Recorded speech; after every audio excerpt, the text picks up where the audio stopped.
어제 말씀은 예레미야가 전한 하나님의 말씀이 적혀 있는 바룩의 두루마리를 통해서 왕궁의 고위 관료들은 그 말씀의 전달자가 누구인지 파악한 후에 말을 전한 바룩과 예레미야에게 피할 것을 이야기하고 마쳤습니다.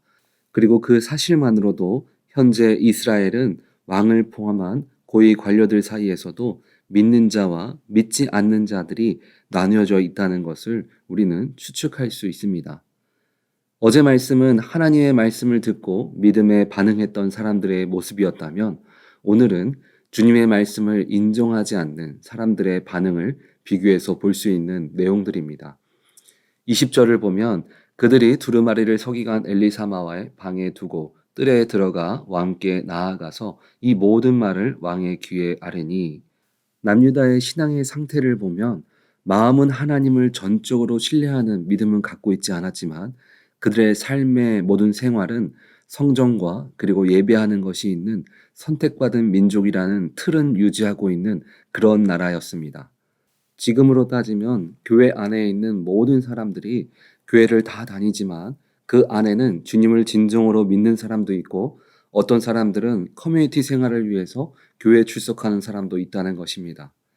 믿음이 없는 사람들도 해외 이민 생활을 시작하기 위해서 사람들이 흔히들 하는 말이, 교회에 가면 한식도 먹을 수 있고 현지에 사는 한국 사람들과 교제를 하면서 관계를 시작할 수 있는 곳이라고 말을 합니다. 당시 유대인들은 그들의 삶의 우선이 하나님께 있지 않고 사회생활을 위해서 종교생활을 하는 것과 같은 수준을 가진 사람들이었습니다. 그리고 두루마리가 낭독되어지는 그 시기는 히브리 종교력으로 9월이고 일반 태양력으로 보는 12월에 달하는 추운 겨울이었습니다. 그래서 그 궁전 안에는 따뜻하게 하기 위해서 화로에 불이 피워져 있었습니다. 믿음의 고관들은 하나님의 메시지에 경각심을 갖고 왕에게 그 모든 내용을 전하였습니다. 그런데 왕의 반응은 21절을 보면 왕이 여우디를 보내어 두루마리를 가져오게 하매 여우디가 서기관 엘리사마의 방에서 가져다가 왕과 왕의 곁에 선 모든 고관의 귀에 낭독하니, 마치 어제 믿음의 고관들이 그 내용은 잘못 없이 제대로 전달되었는지 혹은 전달자가 누구인지 확인한 것처럼 보일 수 있는 장면입니다. 하지만 실제는 믿음이 있는 고관들이 두루마리를 직접 가져오지 않고 말로 내용을 전했던 것은 주님의 말씀이 적혀 있는 그 소중한 두루마리를 믿음이 없는 자들을 통해서 하나님의 귀한 말씀이 손상되지 않게 하기 위해서 보관한 것이었습니다. 그러나 믿음이 없는 여호야킴 왕은 하나님의 말씀이 적혀 있는 그 두루마리를 가져오라고 명령하였습니다. 그 결과가 23절을 보면 여호디가 서너 쪽을 낭독하면 왕이 면도칼로 그것을 연하여 베어 화로의 불에 던져서 두루마리를 모두 태웠더라.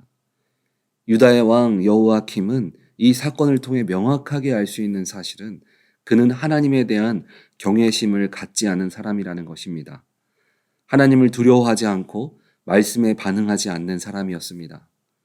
그리고 믿음 있는 신하 외에 여호야킴과 같은 마음을 가진 사람들의 모습을 보면 24절에 왕과 그의 신하들이 이 모든 말을 듣고도 두려워하거나 자기들의 옷을 찢지 아니하였고, 성경을 보면 믿음의 제사장이나 혹은 왕들이 자신의 옷을 찢는 행동들이 나오는 것을 종종 볼 수 있습니다.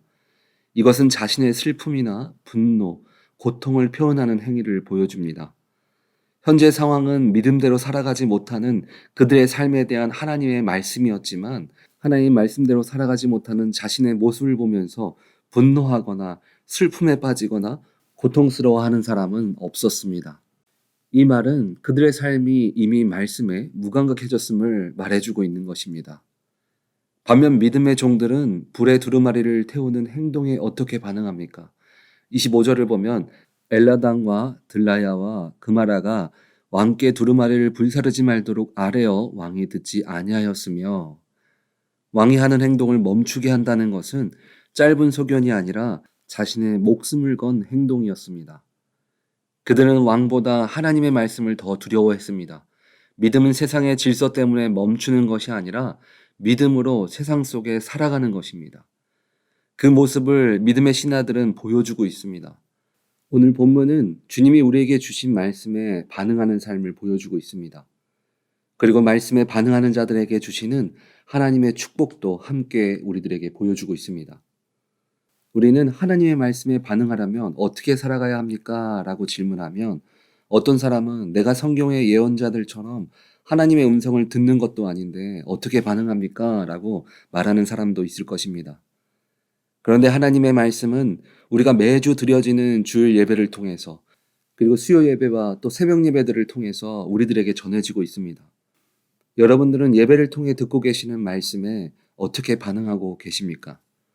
그리고 주일의 말씀을 통해서 받은 은혜를 어떻게 한 주 동안 유지하며 살아가고 계십니까? 어떤 분들은 말씀을 노트에 적고 깊은 묵상과 함께 좋은 말씀으로 끝나는 경우가 있습니다. 그러나 오늘 본문은 우리에게 주시는 말씀을 마음에 품고 삶으로 살아가라고 말씀하고 있습니다. 그 대표적인 모습이 오늘 본문에 나오는 믿음의 고관들의 모습입니다. 그들은 왕 앞에 두려움보다 하나님의 말씀을 더 두려워하고 순종하는 모습을 볼 수 있습니다. 세상의 삶과 성경이 우리에게 주는 말씀은 분리된 삶이 아닙니다.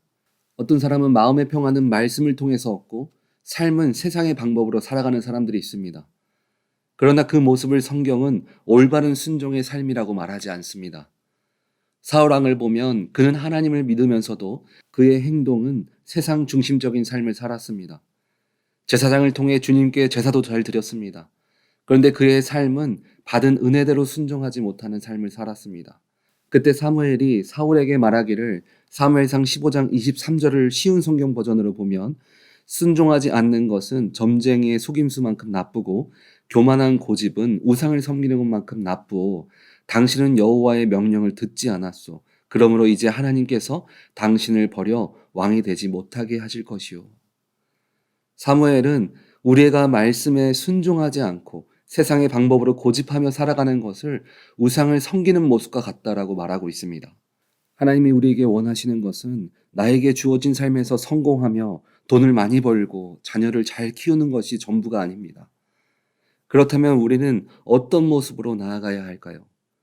하박국 2장 4절을 보니까 보라 그의 마음은 교만하며 그 속에 정직하지 못하나 의인은 그의 믿음으로 말미암아 살리라. 나라가 지금 멸망하는 그 순간에도 주님이 우리에게 주시는 말씀은 믿음으로 살아가라는 것입니다. 하나님 우리가 많은 재물을 주님께 드리는 것보다 믿는 우리들이 주님의 말씀대로 세상 가운데 살아가는 순종의 모습을 원하십니다. 그런데 사람들이 왜 그런 선택을 하지 못하는 걸까요? 오늘 본문도 말하지만 믿음의 고관들이 순종한 결과가 무엇이었습니까? 결국 자신이 지키려 했던 말씀은 찢어지고 태워지고 그들의 말은 모두 무시되어졌습니다. 말씀에 순종하는 삶을 살았을 때 보이는 현상이 때로는 불행하고 불이익이 생기는 것처럼 보여집니다. 우리가 순종을 하면 세상에서 더 성공을 해야 하는데 믿음을 붙잡고 있음에도 고난이 떠나지 않고 힘든 것들이 사라지지 않기 때문에 사람들은 말씀을 통해서 위로만 받고 삶은 세상의 방법으로 살아가는 것입니다. 믿음의 고관들도 자신들이 말씀에 순종해서 왕에게 말을 전하면 이렇게 될 줄을 알았을 것입니다. 그런데 왜 이런 선택을 했을까요? 그들의 순종의 결과를 또 다른 관점으로 보면 왕이 마음이 불편하다고 그 고관들 중에 죽임당한 사람이 있습니까? 하나도 없습니다. 그리고 26절 맨 마지막 말씀을 보면 여호와께서 그들을 숨기셨다라고 말하고 있습니다. 그들은 말씀대로 살아가는 것의 결과가 당장은 눈에 보이는 내가 원하는 성공이 아니었습니다. 하지만 그 속에는 하나님의 일하심이 있었습니다. 하나님은 그 순종을 통하여서 앞으로 올 하나님의 이스라엘 백성들을 향한 회복이 그 일함을 통해서 일어나는 준비가 되어졌다는 것입니다. 우리는 우리에게 허락하신 말씀에 반응하여 세상 가운데 믿음으로 순종하며 살아가고 있다면 주님은 우리 삶 가운데 일하여 주십니다. 마태복음 6장 33절의 말씀을 보면 그런즉 너희는 먼저 그의 나라와 그의 의를 구하라. 그리하면 이 모든 것을 너희에게 더하시리라. 세상의 사람들이 성공이라고 말하는 삶은 내가 만들어가는 것이 아닙니다. 우리가 먼저 주님의 말씀대로 살아갔기 때문에 주님이 주시는 것입니다. 세상 사람들은 눈에 보이는 현상에 반응합니다. 그러나 믿는 우리들은 세상의 현상에 따라 반응하는 것이 아니라 주님이 우리에게 주신 말씀에 반응하며 살아가는 것입니다. 그러면 주님은 우리의 인생 가운데 일하여 주십니다. 우리 오렌지 한인교회 성도님들은 모두 하나님의 말씀에 반응하는 삶 되어서 주님이 세워주시는 복된 삶을 모두 누리시기를 주님의 이름으로 축원드립니다. 아멘.